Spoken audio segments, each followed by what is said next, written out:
Pessoal, o negócio tá ficando estranho aí, né? Voltando aquele papo de terceiro grande conflito mundial, negócio estranhíssimo. Eu vou explicar isso tudo para vocês. Porque hoje mesmo a gente teve notícias totalmente fora do normais, né? Completamente atípicas.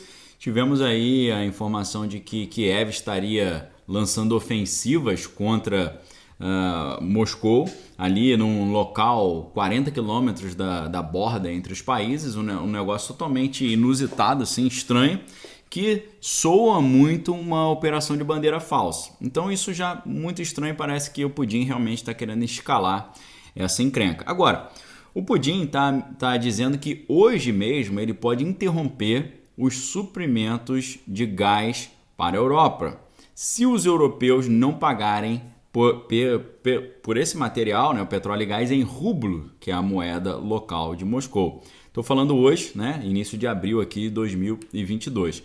E aí você pode pensar, pô, mas isso aí é moleza, né? A Europa depende tanto desse material, por que a Europa não chega e já, compra logo a moeda lá de Moscou e paga, já que está precisando, já que está dependendo? É um pouco mais complicado do que pode parecer, porque o Putin não está só dizendo apenas o seguinte: eu quero que você compre minha moeda primeiro. Não é só isso. Ele está dizendo que os europeus vão precisar abrir contas bancárias em bancos de Moscou. Claro que isso é uma resposta às sanções que o Ocidente tem colocado para cima dele. Agora, o Putin está tentando o quê? Reforçar o seu sistema financeiro, forçando os países europeus a manter contas bancárias em seu país. Dessa forma, eles primeiro, para eles receberem o seu petróleo, o seu gás tão importante nesse frio europeu, eles vão ter que primeiro fazer os depósitos, primeiro abrir a conta, depois fazer o depósito, aí Moscou vai ter que aprovar essa troca monetária e depois liberar o produto, ou seja, ele está dando uma amassada, uma espremida nos europeus. Isso porque, ainda hoje, mesmo com o cancelamento daquele gasoduto que talvez tenha sido a grande questão que influenciou isso tudo, o gasoduto Nord Stream 2, mesmo com a interrupção do gasoduto Nord Stream 2, que saía lá de São Petersburgo, vinha pelo Mar Báltico e chegava diretamente na Alemanha sem ter que passar por um monte de países ali europeus, como é o caso do Nord Stream 1, que passa no meio ali de vários países, o 2 passava pelo Mar Báltico e vinha ali pela água, sem passar no meio dos territórios. Foi interrompido. Mesmo com essa interrupção, a Europa ainda é muito dependente do gás que vem de Moscou, né? A Moscou tem praticamente um monopólio do gás ali na Europa. Agora, várias nações europeias estão reclamando dessa exigência de ter conta em bancos de Moscou e ter que trocar a moeda por rublo para poder comprar esse material. O primeiro-ministro britânico Boris Johnson já está dizendo que ele não vai aceitar pagar pelo petróleo e o gás na moeda de Moscou. Já o ministro da Economia lá da Alemanha também já falou que não vai aceitar, falou que não está a fim de fazer isso. E diante de um impasse desse, diante de uma situação adversa, como essa que estamos vendo, existem sim temores reais de que o Putin possa efetivamente cortar o gás para a Europa. Isso, pessoal, poderia rapidamente escalar um conflito. Por quê? Por enquanto, o que nós estamos vendo é o seguinte: as potências ocidentais estão brigando já com Moscou, só que de forma indireta.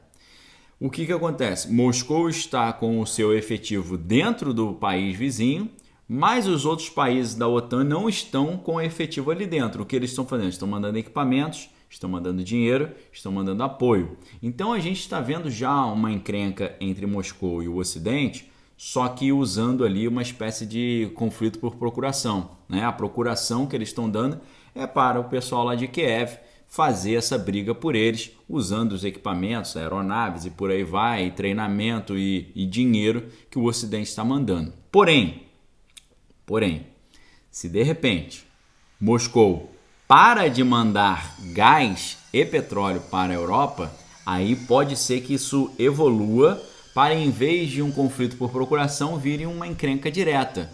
Porque qual será a reação dos líderes europeus e do povo europeu quando o cara simplesmente vê não só o preço do gás, a conta de gás do cara decolar.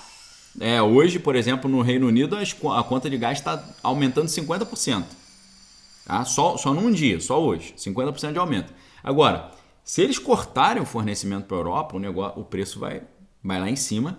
E além disso, pode faltar o gás.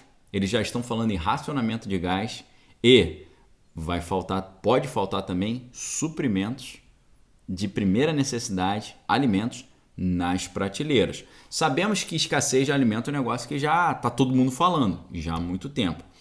Qual será que vai ser a reação do povo europeu e dos líderes europeus a um eventual corte desse fornecimento? Isso poderia escalar muito rapidamente o conflito. Por quê?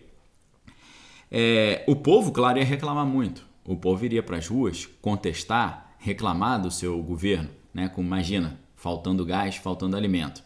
E parece que o Putin já está prevendo essa reação, uma vez que parece que as medidas do Putin de se esconder num bunker, de convocar mais de 100 mil reservistas agora, pode ser isso tudo já uma preparação para as reações da Europa quando ele eventualmente cortar o fornecimento desse gás e desse petróleo.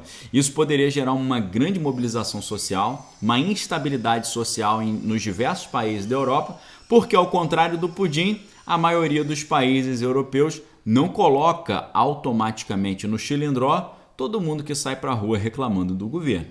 Agora, lembra o que aconteceu com aqueles coletes amarelos na França? O que levou o povo a ficar lá reclamando na rua?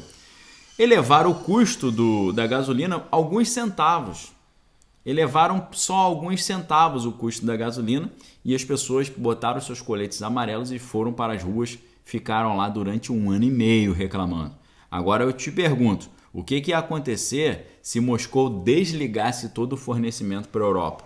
Já que a Europa parece que não está querendo aceitar pagar na moeda local de Moscou.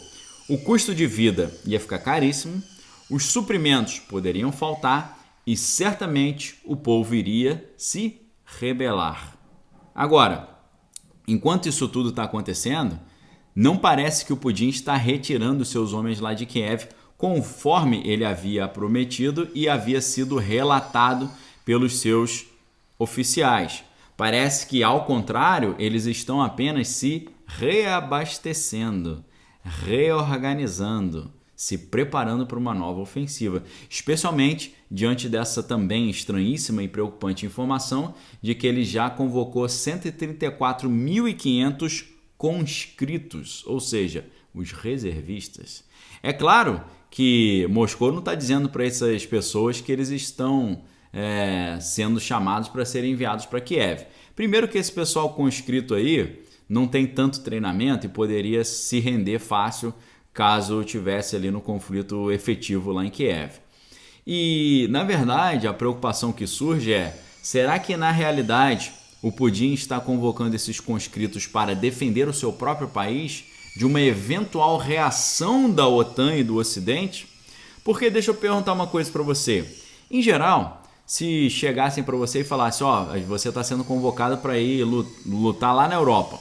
Geralmente um brasileiro ouvindo isso vai falar, não, obrigado, não quero ir não.